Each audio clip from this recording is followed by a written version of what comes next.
अस्सलामु अलैकुम वरहमतुल्लाहि वबरकातुह। मोहतरम सामीन, आज जुमा का दिन है और 10 जून है।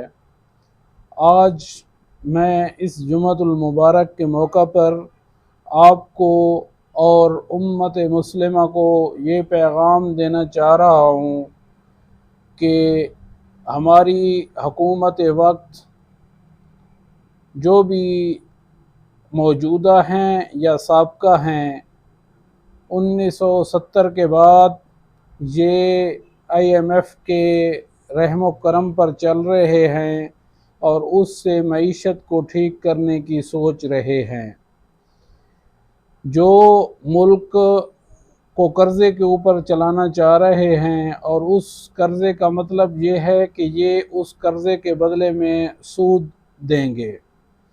जो मुल्क के अंदर बैंकों का निज़ाम भी सूद का हो और उसका तमाम तर दारो मदार सूद पर हो, तो सूद वाले मुल्क में काम जो बरकत होगी वो भी वही होगी, क्योंकि सूद पर चलना और सूद के मामलात में काम चलाना और सूदी तमाम तर स्ट्रक्चर कायम करना, ये अल्लाह और उसके रसूल के साथ जंग है।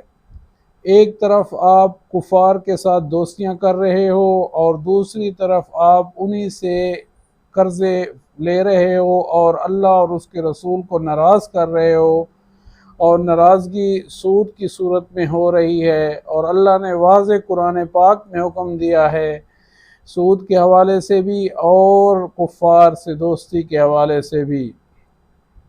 और इस मौका पर मैं आपको ये भी कहूँगा कि जो आपने दोनों काम वही शुरू किए हैं जो अल्लाह और उसके रसूल की नाराज़गी वाले हैं। तमाम उम्मत मुस्लिमा को इसके ऊपर गौर करना चाहिए। जब आप ला इलाहा इल्लल्लाह मुहम्मदुर रसूलुल्लाह पढ़ते हो और 5 वक्त नमाज पढ़ते हो और मुल्क के अंदर सूदी कारोबार चल रहा है, उसके अलावा उसके ऊपर आवाज़ भी बुलंद नहीं करते, उसके लिए पत्नी मैं हैरान हूँ मौलाना फजलुर रहमान साहब पर और दूसरे उलमाए किराम जो इंतहाई करीब बैठे हैं, हुकूमत वक्त के अंदर बैठे हैं। तो इन पे मैं हैरान हूँ कि ये हुकूमत वक्त या हुक्मरान वक्त को ये नहीं बताते कि ये सूद है और अल्लाह और उसके रसूल के साथ जंग है।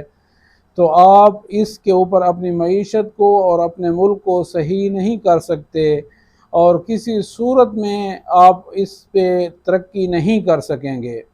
आपको ख्वाब आएंगे कि मैं फ़ायदा कर रहा हूँ, मैं यहाँ से फ़ायदा उठा रहा हूँ, मैं वहाँ से फ़ायदा उठा रहा हूँ। ये आपको ख्वाब आएंगे, आपको अच्छा लगेगा, लेकिन जब अल्लाह ने जिसने हमें पैदा किया है उसने जब कह दिया है कि ये आपके हक़ में अच्छा नहीं है, तो जब उसने कह दिया है कि ये मेरे साथ जंग है, तो सूदी मामलात में आप किस तरह मुल्क की मईशत को बेहतर कर सकते हैं।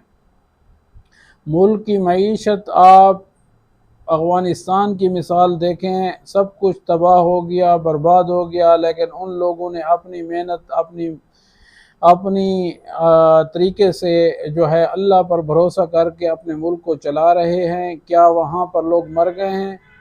क्या वहाँ पर लोग भूख मर रहे हैं? क्या वहाँ पर लोगों के पास खाने को नहीं रहा? यहाँ क्या अज़ाब है?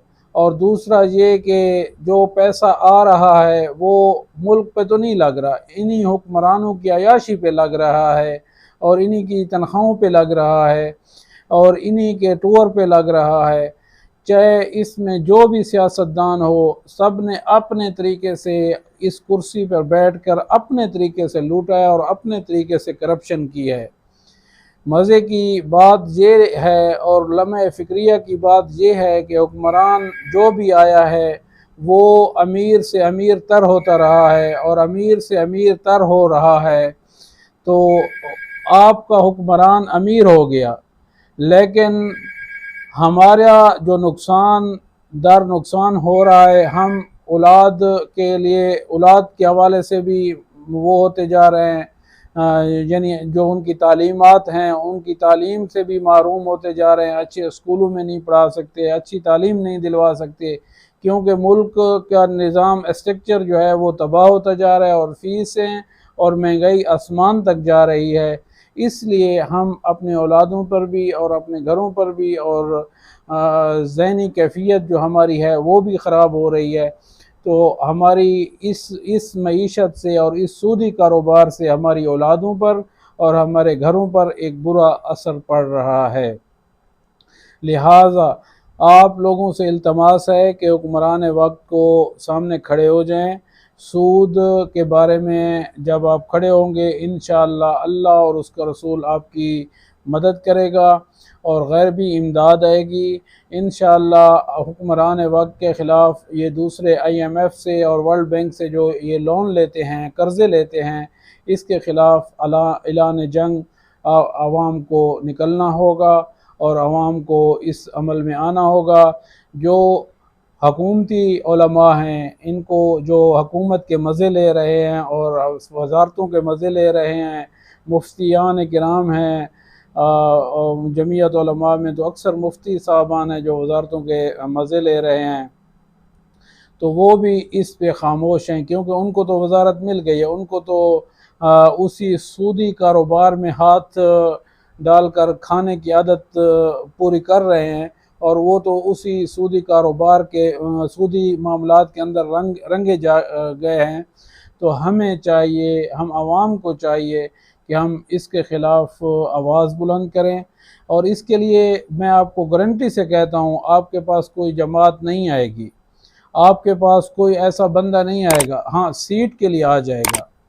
आप ऐसा लीडर तलाश करें और इस लीडर को आगे लेकर जाएं जो सूद के हवाले से हुकूमत वक्त के सामने बात कर सके और इस सूद के बारे में जो है ऐलान करे और मुल्क के अंदर जितना भी कर्ज़ा है वो तमाम कर्ज़ा अवामुन्नास से इमदादी तौर पर लिया जाए और वो वर्ल्ड बैंक है या जो IMF है उसको वापस किया जाए। और इस मुल्क के अंदर ऐसे लोग पड़े हैं जो ये तमाम इकट्ठे हो जाएं तो ये वर्ल्ड बैंक और IMF का कर्ज़ा उतार सकते हैं।